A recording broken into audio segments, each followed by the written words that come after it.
Matinding galit ang nararamdaman ng mga Thai ngayon laban sa mga Chinese construction companies, lalo na matapos ang isang malagim na insidente. Isang gusali sa Bangkok ang bumagsak na nag-iwan ng mga sugatang tao at nagdulot ng maraming tanong. Ano nga ba ang nangyari bago ito mangyari?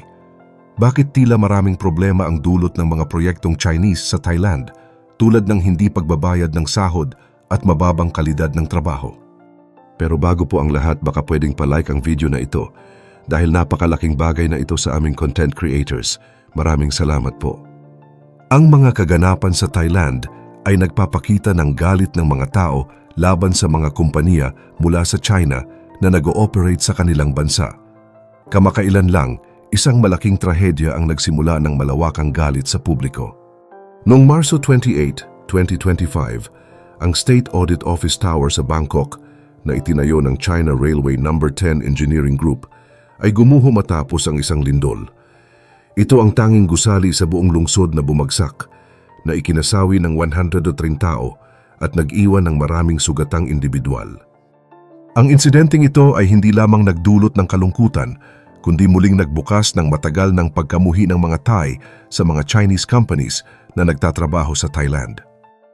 Ang mga issue tungkol sa kalidad ng mga infrastruktura, lalo na ang mga proyekto sa ilalim ng Belt and Road Initiative, ay naging usap-usapan. Lumabas ang mga ulat na nagpapakita ng pagkaantala sa pagbabayad ng sahod sa mga manggagawa bago pa mangyari ang pagguho. Kasama na dito ang mga video na ipinakalat ng media outlet na Thai Today, kung saan makikita ang mga Thai workers na nagpoprotesta sa harap ng nasabing gusali bago ito gumuho. Ipinakita nila ang kanilang pagkadismaya sa hindi pagbayad ng kanilang sahod, at ang ilang manggagawa ay nagsalita na nakiusap na sana'y mabayaran sila, na nagsasabi na ito ay isang seryosong problema. Ipinakita sa video na maraming manggagawa ang hindi pa natatanggap ang kanilang sahod kahit na sila ay nagtatrabaho ng maayos. Ayon sa isang manggagawa, 3 beses na siyang nakipag-usap sa mga kinatawan ng site at walang nangyaring pagbabago. Ang mga manggagawa ay hindi lang nagsisigaw ng protesta, kundi nagpapakita ng malalim na pagkabahala sa kanilang kalagayan. Paano nga ba mangyayari na ang mga kontrata ay nilagdaan ng mga mataas na opisyal pero walang nangyaring aksyon? Ayon sa mga komentaryo online, ang hindi pagbabayad ng sahod, ang hindi natapos na proyekto, at ang mahihinang kalidad ng trabaho ay ilan sa mga bagay na ikinagagalit ng mga tao sa mga Chinese companies. Ayon sa mga komentaryo online, ang hindi pagbabayad ng sahod, ang hindi natapos na proyekto, at ang mahihinang kalidad ng trabaho ay ilan sa mga bagay na ikinagagalit ng mga tao sa mga Chinese companies. Hindi lang ito isang issue sa Thailand. Ayon sa isang tao na dating nagtrabaho para sa isang Chinese company sa Egypt, ang mga proyekto sa ilalim ng Belt and Road Initiative ay parehong problema sa anumang bansa. Ayon din sa isang Chinese user na nasa Thailand ngayon, bihira daw ang mga kumpanya sa Thailand na nagbabawas ng sahod. Ang mga Thai businesses daw ay kadalasang family-owned, kaya't inuuna ang kanilang reputasyon at hindi tulad ng mga Chinese companies na mas kadalasan ay nagkakaroon ng mga problema sa kanilang operasyon. Ang mga problema ng hindi pagbabayad ng sahod at hindi natapos na proyekto ay hinanakit na sa mga Chinese companies at ito ay nagiging isang malaking usapin. May mga ulat din na nagsasabing ang mga contractor mula sa China ay nagpapasapasa ng kontrata, kaya't nauurong ang pondo at nagiging sanhi ng mga pagkaantala sa mga proyekto. Ito ang dahilan kung bakit naging sanhi ng malubhang aksidente ang pagguho ng State Audit Office Tower dahil sa hindi pagkakaroon ng tamang pagkontrol sa kalidad ng materyales. Bilang karagdagan, may mga report na nagsasabing ang bakal na ginamit sa gusali ay hindi pala maganda ang kalidad. Ang mga awtoridad ay nagsagawa na ng investigasyon at lumabas na ang bakal ay hindi pumasa sa mga pamantayan. Ayon sa mga eksperto, nagkaroon ng cost-cutting practices ang China Railway No. 10 Engineering Group, kaya nagresulta sa malalang insidente. Kaya nga, ang mga kaganapang ito ay nagdulot ng higit pang galit sa mga Thai. Hindi lang ito usapin ng isang gusali na bumagsak, kundi pati na rin ang tiwala ng publiko sa mga Chinese companies na nag-ooperate sa kanilang bansa. Ang mga nangyaring ito ay nagbigay daan sa isang lumalalang alon ng oposisyon laban sa mga investment mula sa China sa Thailand. Ang mga pangyayaring ito ay nagpapakita ng mga problema na madalas maranasan ng mga lokal na manggagawa at mamamayan sa mga proyekto ng mga Chinese companies. Noong Disyembre 2024, isang malaking issue ang ibinunyag ng isang metal recycling industry player sa Central Thailand sa Rajouri Free Asia.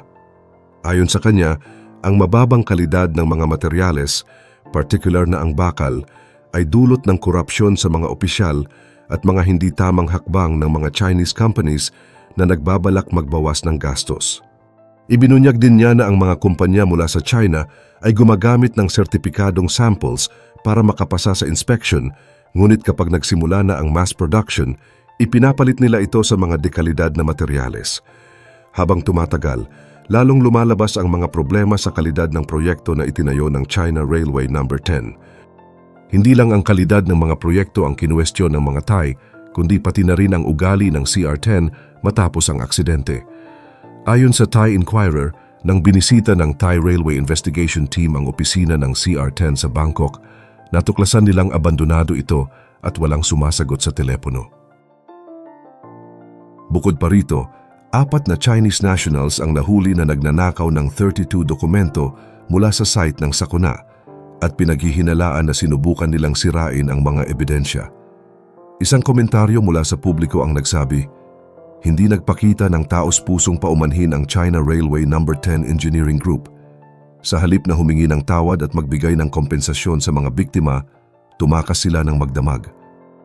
Ang hindi pagsasagawa ng responsibilidad ng CR10 ay lalong nagpalala ng galit ng mga Thai laban sa mga Chinese state-owned enterprises. Mula sa mababang kalidad ng mga konstruksyon hanggang sa mga paglabag sa karapatan ng mga manggagawa, walang accountability ang mga kumpanya.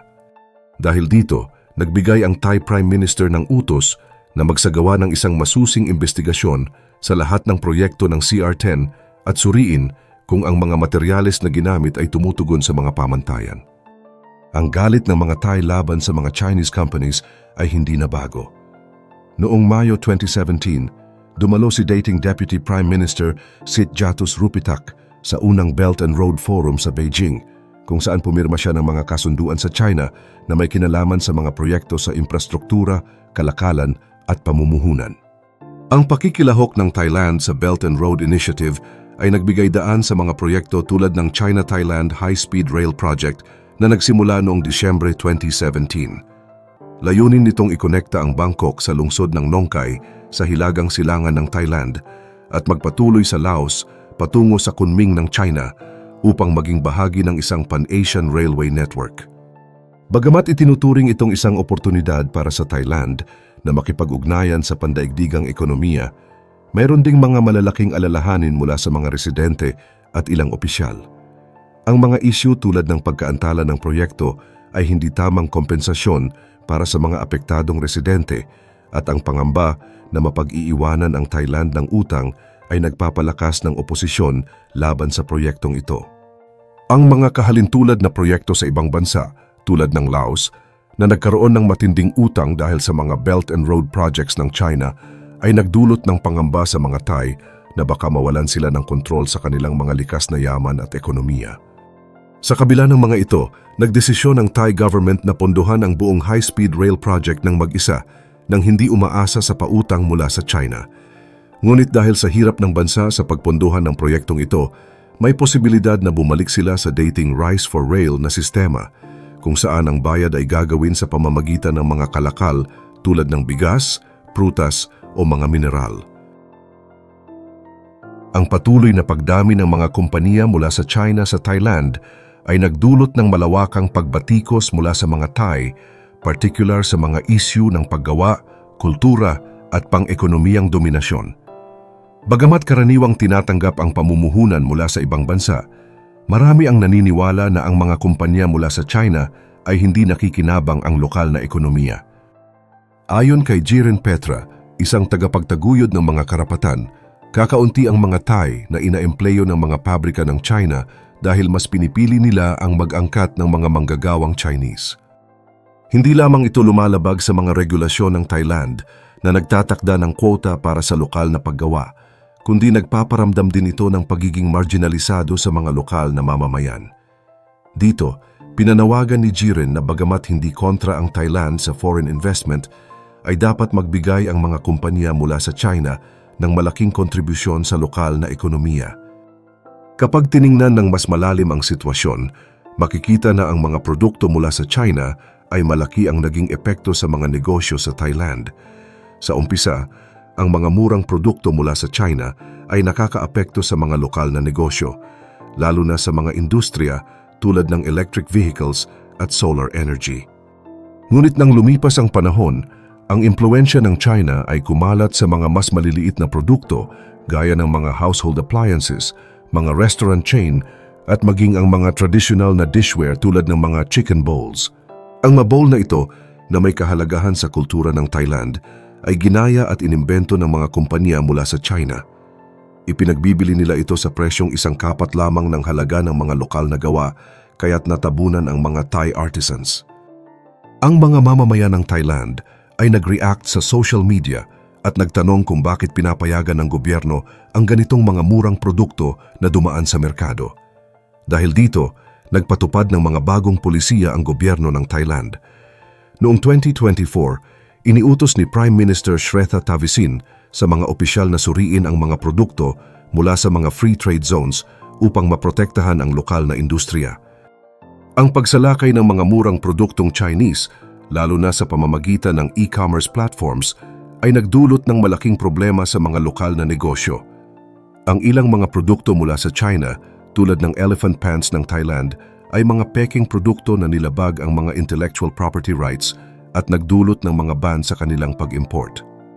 Ang mga isyong ito, mula sa pang-ekonomiyang pagsakop, cultural clashes, at labor rights violations, ay nagdulot ng malawakang pagdududa at takot sa hinaharap ng Thailand.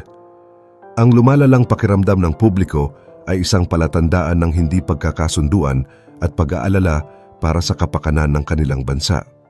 Ang mga pangyayaring ito sa Thailand ay nagsilbing isang babala para sa ibang mga bansa na nagpapakita ng mga panganib ng labis na pagdepende sa China at kung paano ito maaring magdulot ng mga problemang pang-ekonomiya at kultural. Sa kabila ng mga benepisyong dulot ng mga foreign investments, makikita na may mga seryosong epekto ang paglakas ng impluwensya ng China sa Thailand, lalo na sa ekonomiya at kultura ng bansa. Habang may mga positibong aspeto, hindi maiiwasan ang mga pag-aalala tungkol sa epekto nito sa mga lokal na negosyo at tradisyon. Ano ang opinyon nyo? Dapat bang magpatuloy ang ganitong uri ng ekonomiyang relasyon o kailangan pa ng mas mahigpit na regulasyon? I-comment nyo ang iyong opinyon sa ibaba at huwag kalimutang mag-subscribe para sa mas marami pang updates.